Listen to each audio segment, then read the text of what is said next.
Ibu Bapak, saudara-saudariku yang dikasihi oleh Tuhan, Shalom. Selamat berjumpa kembali dalam Renungan Harian Katolik, Paroki Tomang, Jakarta. Hari ini hari Selasa, tanggal 16 September tahun 2025. Tema renungan kita hari ini adalah Jangan Menangis.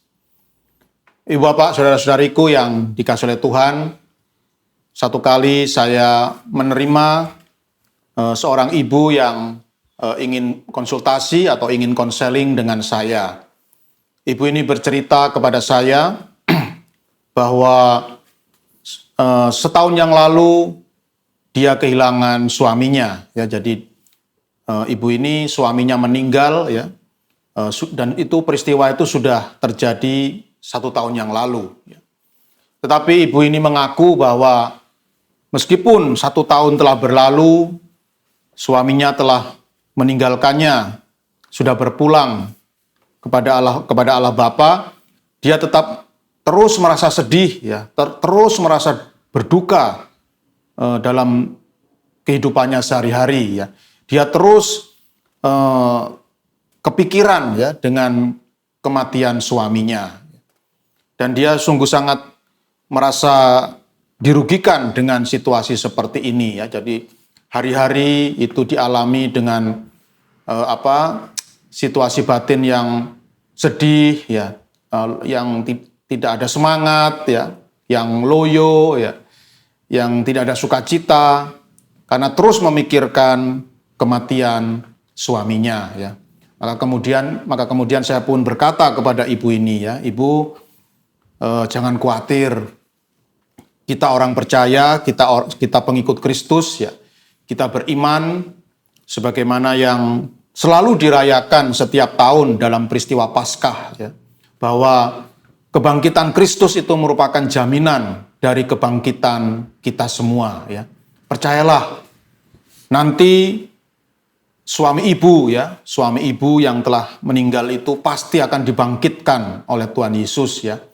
Dan seperti yang dikatakan oleh Santo Paulus dalam 1 Tesalonika 4 ayat 14, bahwa kita orang percaya, kita semua pengikut Kristus, pasti suatu saat kita akan dipertemukan kembali dengan orang-orang tercinta yang telah meninggalkan kita, ya. Dan itu sangat dijamin, ya, oleh kitab suci, ya, sebagaimana yang dikatakan oleh Rasul Paulus, ya. Maka ibu jangan terus memikirkan kematian suami ibu, ya, terus bersedih, berduka. Jangan, rugi, ya, rugi Bu, ya. Hidup ini harus penuh semangat, hidup ini harus penuh sukacita, ya. Jadi biarlah suami ibu yang sudah meninggal itu ikhlaskanlah, relakanlah, percayalah bahwa Tuhan Yesus Kristus yang telah bangkit pasti akan membangkitkan dia. Dan ibu suatu saat juga pasti akan berjumpa kembali, pasti akan bisa berjumpa kembali dengan suami ibu yang tercinta. Ibu Bapak, saudara-saudariku yang dikasihi oleh Tuhan, dalam Injil Lukas bab 7 ayat 11 sampai 17 yang dibacakan dalam perayaan Ekaristi hari ini dikisahkan tentang Tuhan Yesus, ya, yang masuk ke sebuah kota. Kota itu bernama Nain, dan begitu Tuhan Yesus memasuki gerbang kota, dia melihat ada rombongan, ya, rombongan orang yang berduka, ya.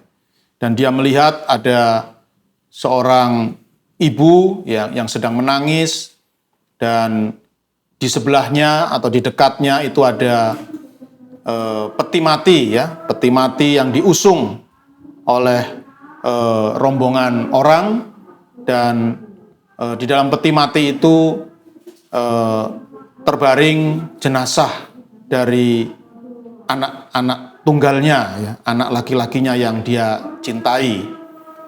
Dan kita bisa tahu dari kisah itu, ya, Tuhan Yesus berkata kepada ibu ini, ya, jangan menangis, ya, jangan menangis. Dan kemudian Tuhan Yesus pun melakukan sebuah mujizat, yaitu dengan membangkitkan anak muda ini dari kematian. Nah, Ibu Bapak, saudara-saudari, peristiwa ini ya itu bisa dipastikan, ya peristiwa Nain ini bisa dipastikan bahwa itu terjadi sebelum Tuhan Yesus mati di kayu salib. Sebelum Tuhan Yesus mengalami Paskah kebangkitan ya. Jadi kalau kita renungkan ya, sebelum Tuhan Yesus mengalami Paskah kebangkitan saja ya, sebelum Tuhan Yesus mengalami Paskah, Tuhan Yesus sudah punya kemampuan ya. Tuhan Yesus sudah mampu, Tuhan Yesus sudah bisa untuk membangkitkan orang mati. Apalagi setelah Tuhan Yesus ini mengalami Paskah kebangkitan ya, maka ya itu lebih terjamin lagi ya bahwa Tuhan Yesus pasti akan mampu membangkitkan kita semua dari kematian ya. Makanya Ibu Bapak ya, maka Ibu Bapak saudara-saudari yang terkasih, marilah ya, semoga dengan inspirasi Injil hari ini dan juga dengan peristiwa Paskah yang kita rayakan setiap tahun, mari kita percaya ya, mari kita beriman. Janganlah takut dengan kematian ya, jangan takut dengan kematian ya, karena Injil pada hari ini sungguh-sungguh memberikan jaminan bagi kita ya, seperti yang dialami oleh pemuda dari Nain. Kalaupun suatu saat nanti kita mati ya, kita pasti akan dibangkitkan oleh Tuhan Yesus Kristus yang telah bangkit melalui peristiwa Paskah. Dan juga sekiranya ada orang-orang tercinta yang sudah berpulang, yang sudah meninggal dunia, ya entah itu suami, istri, ayah, ibu, anak, ya adik, kakak, tetangga, teman, sahabat, ya mari kita ikhlaskan, ya mari kita relakan kepergian mereka.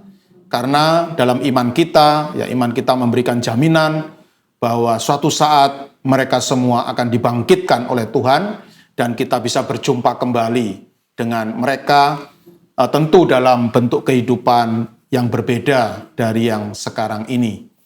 Semoga kuasa kebangkitan Kristus sungguh-sungguh menjadi sumber penghiburan bagi kita dalam menjalani kehidupan ini. Tuhan memberkati.